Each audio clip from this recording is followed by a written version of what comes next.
ಮಳೆ ಕಡಿಮೆಯಾಗಿ ನೀರಿಗಾಗಿ ಪರದಾಡ್ತಾ ಇದ್ದ ರೈತರಿಗೆ ಇದೀಗ ನೆಮ್ಮದಿ ಸಿಕ್ಕಂತಾಗಿದೆ. ಬರಿದಾಗಿದ್ದ ಕೆರೆಗಳಿಗೆ ನೀರು ಹರಿದು ಪಾಳ ಹೋಬಳಿಯ ಬಹುತೇಕ ಕೆರೆಗಳು ಭರ್ತಿಯಾಗಿವೆ.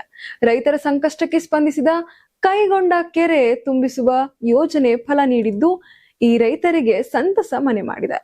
ಉತ್ತರ ಕನ್ನಡ ಜಿಲ್ಲೆಯ ಮುಂಡಗೋಡ ತಾಲೂಕಿನ ಪಾಳ ಹೋಬಳಿ ವ್ಯಾಪ್ತಿಯ ಕೆರೆಗಳನ್ನು ತುಂಬಿಸುವ ಮಹತ್ವಾಕಾಂಕ್ಷಿ ಯೋಜನೆ ಯಶಸ್ವಿಯಾಗಿ ಜಾರಿಯಾಗಿರುವ ಹಿನ್ನೆಲೆಯಲ್ಲಿ ಯಲ್ಲಾಪುರ ಮುಂಡಗೋಳ ಬನವಾಸಿ ಕ್ಷೇತ್ರದ ಶಾಸಕ ಶಿವರಾಮ್ ಹೆಬ್ಬಾರ್ ಅವರಿಗೆ ಪಾಳ ಗ್ರಾಮದ ರೈತರು ಹಾಗೂ ಮಾಜಿ ಗ್ರಾಮ ಪಂಚಾಯತ್ ಅಧ್ಯಕ್ಷ ಚಂದ್ರಗೌಡ ಬಿ ಶಿವನಗೌಡ ಧನ್ಯವಾದವನ್ನು ತಿಳಿಸಿದ್ದಾರೆ.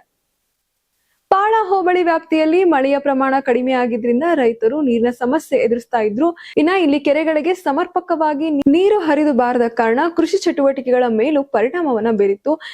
ಈ ಹಿನ್ನೆಲೆಯಲ್ಲಿ ರೈತ ಹಾಗೂ ಬಡವರ ಹಿತದೃಷ್ಟಿಯಿಂದ ಶಾಸಕ ಶಿವರಾಮ್ ಹೆಬ್ಬಾರ್ ಅವರು ಕೆರೆ ತುಂಬಿಸುವ ಯೋಜನೆಗೆ ಚಾಲನೆಯನ್ನು ನೀಡಿದ್ದಾರೆ. ಕಳೆದ 15 ದಿನಗಳಿಂದ ನಿರಂತರವಾಗಿ ನಡೆದ ಈ ಯೋಜನೆಯ ಪರಿಣಾಮವಾಗಿ ಪಾಳ ಹೋಬಳಿಯ ಬಹುತೇಕ ಕೆರೆಗಳು ನೀರಿನಿಂದ ತುಂಬಿವೆ. ಇದರಿಂದ ಕೃಷಿ ಚಟುವಟಿಕೆಗಳಿಗೆ ಅನುಕೂಲವಾಗಿದ್ದು ಮುಂದಿನ ದಿನಗಳಲ್ಲಿ ನೀರಿನ ಕೊರತೆ ಎದುರಾಗುವ ಆತಂಕವೂ ಕಡಿಮೆ ಆಗಿದೆ ಎಂದು ರೈತರು ಸಂತಸವನ್ನು ವ್ಯಕ್ತಪಡಿಸಿದ್ದಾರೆ. ಈ ಕುರಿತು ಮಾತನಾಡಿದ ರೈತರು ಹಾಗೂ ಮಾಜಿ ಗ್ರಾಮ ಪಂಚಾಯತ್ ಅಧ್ಯಕ್ಷ ಚಂದ್ರಗೌಡ ಬಿ ಶಿವನಗೌಡ ರೈತರ ಸಂಕಷ್ಟವನ್ನ ಅರಿತು ಕೆರೆ ತುಂಬಿಸುವ ಯೋಜನೆ ಜಾರಿಗೆ ತಂದಿರುವುದು ಶಾಸಕ ಶಿವರಾಮ್ ಹೆಬ್ಬಾರ್ ಅವರ ಕಾರ್ಯ ಶ್ಲಾಘನೀಯ ಎಂದು ಹೇಳಿದ್ದಾರೆ. ಈ ಯೋಜನೆಯಿಂದ ಪಾಳ ಹೋಬಳಿ ವ್ಯಾಪ್ತಿಯ ರೈತರಿಗೆ ದೊಡ್ಡ ಮಟ್ಟದ ಅನುಕೂಲವಾಗಲಿದೆ. ಕೃಷಿ ಚಟುವಟಿಕೆಗಳಿಗೆ ನೀರಿನ ಲಭ್ಯತೆ ಹೆಚ್ಚಾಗಿರೋದ್ರಿಂದ ರೈತರಲ್ಲಿ ಹೊಸ ಭರವಸೆಯನ್ನ ಮೂಡಿಸಿದೆ. ಈ ಮಹತ್ವದ ಕಾರ್ಯಕ್ಕಾಗಿ ಗ್ರಾಮದ ರೈತರ ಪರವಾಗಿ ಶಾಸಕರಿಗೆ ಹೃತ್ಪೂರ್ವಕವಾದ ಧನ್ಯವಾದಗಳನ್ನ ತಿಳಿಸಿದ್ದಾರೆ.